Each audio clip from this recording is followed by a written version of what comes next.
This is ChangeMakers with Katie Gore, finding the right solutions for the affordable housing community.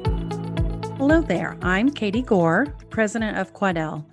I've been working in affordable housing for the last 25 years or so, and through this time, I've met some very interesting people. It's also been a chance for me to realize just how vital the need is for affordable housing. One of the main reasons we're doing this podcast series is to really highlight what's happening in the affordable housing industry, who is making a difference, what are some real innovative practices that are out there, and to really just make sure that we can focus in on a change maker aspect, to really encourage other people in this industry to find successful paths and to be able to adopt them as their own. My first guest is Robert Pinnegar. He's the president and CEO of the National Apartment Association, a major resource for the rental housing industry. Bob, thank you for taking the time to join me. We've heard you say on several occasions how affordable housing is one of the most serious problems facing our nation today. So let's start there. Why, in your opinion, is affordable housing one of the top problems? Well, first of all, thank you, Katie, for having me on today. I'm really excited about it. Housing affordability or affordable housing, we have so many different ways we address it. From my perspective, we have a challenge with regards to enough funding for Section 8, the Section 8 program. We also have issues with regards to how do we streamline this program that was created in the 1970s and in many respects needs to evolve to a point that it's easier to work with. So you gave a talk last year, and one of the things you said was it's an all hands on deck time for the industry to get involved in solving and formulating a remedy for this affordable housing dilemma. And speak to some of that remedy of what National Apartment Association is doing. Well, this is not something that we can sit back and say somebody else needs to fix this. What I'm finding is there's a lot of elected officials that understand the problem. At the Conference of Mayors, there was a panel discussion that we had sponsored, and we had 250 people in the room, and I didn't realize it, but there was overflow televisions outside of that room. There's definitely a desire to fix it. There's just a how do we do this? Because of the not in my backyard movement has so paralyzed local governments that they're searching for solutions and answers. And I think that if we're really going to solve this, it's got to be everybody working together, because there's not a one silver bullet that's going to solve this and cure it. We didn't get in this overnight. We're not going to get out of this overnight. I think it's a collective effort that we really need to do to have real conversations about what kind of community do we want to be, and where are we going to be able to have jobs that will be able to support the people that actually live in the community.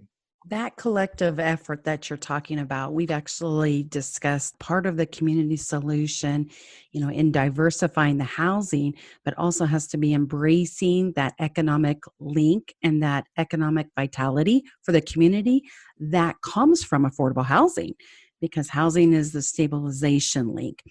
And that collective movement that you're describing comes from private and public partnerships.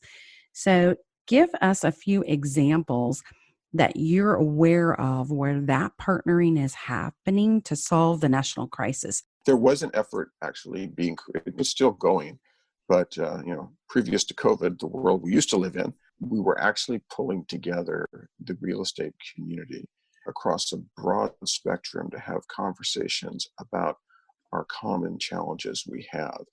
Because it doesn't matter if you are the National Apartment Association or if you are the shopping center group, the people who work in your shopping centers have to live somewhere. And so we had conversations with a wide variety. Mortgage bankers were involved. Everybody really wants to do something to come together to have a collective conversation with Congress and potentially with state and localities. And as soon as we get to the other side of COVID, I plan on working to resurrect that. I just don't know when the other side of COVID is. Well, you guys are the logical collective voice. I mean, you guys have over 80,000 members in the National Apartment Association. Walk us through how you balance the needs of someone clear from Denver to New York to Tucson to Winslow when we look at balancing what the needs are of affordable housing? Well, the way that we're set up, we are a great 19th century model of governance, I guess you could say, is one of the things they joke around with in the office. But you join at a local association and your membership goes to a state association, and then eventually your membership comes to us. So essentially when you're joining three levels of organizations at the same time. This can be cumbersome just because there's a lot of levels. What we do is we have a platform to really have members at all levels. It doesn't matter if they're involved with their local association or their state association or the national association. There is a way for the information and their knowledge to be tapped into and be distributed. And so if something happens in one part of the country that is a concern, we can very quickly identify that and then notify people throughout the country. Because when you join NAA, as I said, you're joining an affiliate. We have 155 affiliates across the country. So we are truly a grassroots organization where our information, our resources, our volunteer leaders all come from the local level up. And, I worked for a local association. I took a job in 1995 because I had needed some stability on my resume. It was going to be a 2-year job. And I don't know how I'm here 25 years later, but I'm still here, just at a different level. Well, the association strength is such a benefit for your members, and it actually is able to package some of that collective voice that we were talking about too. When you think about the rental housing industry and the contribution it makes to the economy, it's something like over $3 trillion. Yes. And to be able to organize the voice, but yet still speak to that grassroots association level is such a delicate balance. And, this is a balance that the National Apartment Association has been doing throughout your duration. Let me switch here. I've got an interesting question I want to ask you. You guys were proactive at the beginning of this pandemic, and you started offering webinars and studies. You mentioned this. What exactly do you see is in this post-COVID world? What do you think it's looking like for the industry? It's my crystal ball time. Okay, let me pull that out and take a look and see what it says. Right. I think that what this has done is this has been a wake-up call to the industry to say that change is coming, change is inevitable, and just because you'd always done it the same old way doesn't mean that that's going to be the way it's done in the future. This is being talked about in the business world where everybody went home, but yet they still worked. But ours has been an industry that has been slow to embrace technology and to evolve as things change. So I think the other side of this is going to be an environment for us in which we really do need to look at technology. I think when people are going to look for a place to live, the whole idea of self-guided tours, which was a controversial thing and only the cutting edge were doing it a few months ago, well, I guess we're all going to be doing that. And the virtual tours, which is something that many of our supplier member companies and many of our operators have been scrambling to get that up and running so people can go online and have a real feeling, more than just what does the floor plan look like, but what does the property look like? Where would I park my car if I'm in a suburban area that I have a car? Where is the unit and what does it look out at? Is it noisy? Is it not noisy? These are the kind of things that I think we're going to have because I see this crisis as being an extended incident for us, not just from an economic standpoint, but from a health standpoint and how we live. And I think it's going to have lasting impacts in the way we live. And I think we're going to think twice about things before we would just, jump and go out and shake somebody's hand that we didn't know before. I think people are going to be a little more concerned about that. And so I think from that standpoint, it's going to change the way we operate. I think you're going to see a lot more flexible working schedules with employers. They're going to come to realize that people don't necessarily have to live and come into the office in the area where it's located. We have a group of people that are spread around the country because their jobs don't require them to be in the office. I think employers are going to rethink that. And as that happens, people are going to want a place that they can work that's quiet, because I know it was a struggle and still is a struggle for me to remain focused when I'm at home because there's so many other things I could be doing. But then the other part of that is if you're not tied to the office, if you do have that flexibility, are you still going to want to live in the area that you are? So could we see a shifting of people around the country moving to different areas yet staying with their current employer? When you used to see apartment communities when they would do videos and marketing tours and layout plans and all of the floor plans, when they would actually have those in video format, it used to be what was considered the extra, right? It was the Yeah. extra marketing effort. It was the little extra punch to try to get people to come to their apartment community. And I think right now you're going to actually see that has to be the bare minimum because people are going to make decisions solely on that piece of technology, solely on that video, Yeah. as opposed to trying to set yourself ahead of a different apartment community. So that could change, the purchasing and the shopping dynamics of how people pick apartments now too. I think it definitely will. And if you think back, it was not that many years ago that if you had a marketing budget for a property, you would spend your money with the internet listing services, then you would forget about it. But then social media came along and reputation management became a big issue. And where it used to be that you had the larger operators had reputation management people, that's now something that any operator of any size needs to worry about their reputation.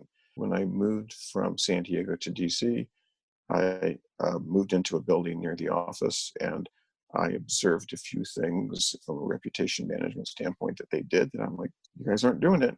and they paid the price for it.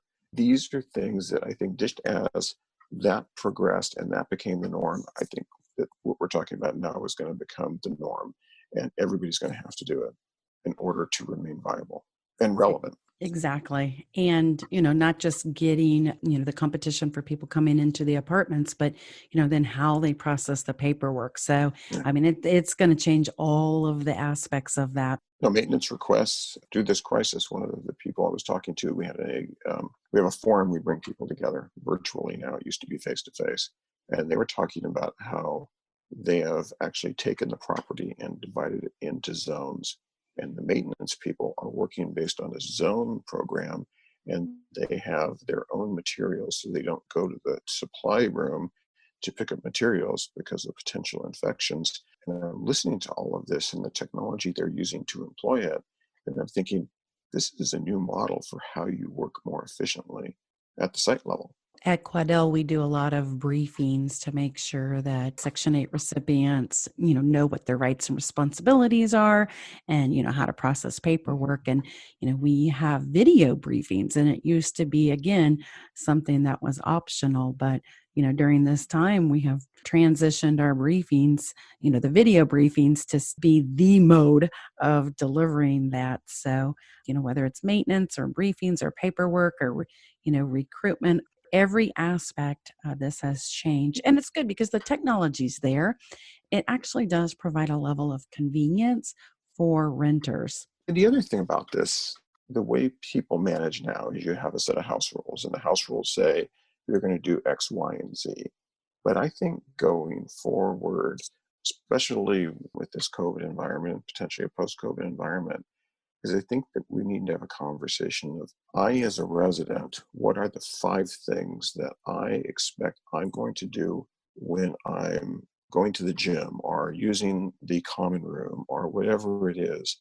What are those 5 things that I should do? And I should expect that everybody else does those same 5 things. So it's almost a personal responsibility, but everybody needs to hold themselves and everybody else to that same standard. That's, I think, the way we're going to be safest through this crisis. And we've been talking about how do we help our members and the industry to begin to have this conversation with their residents.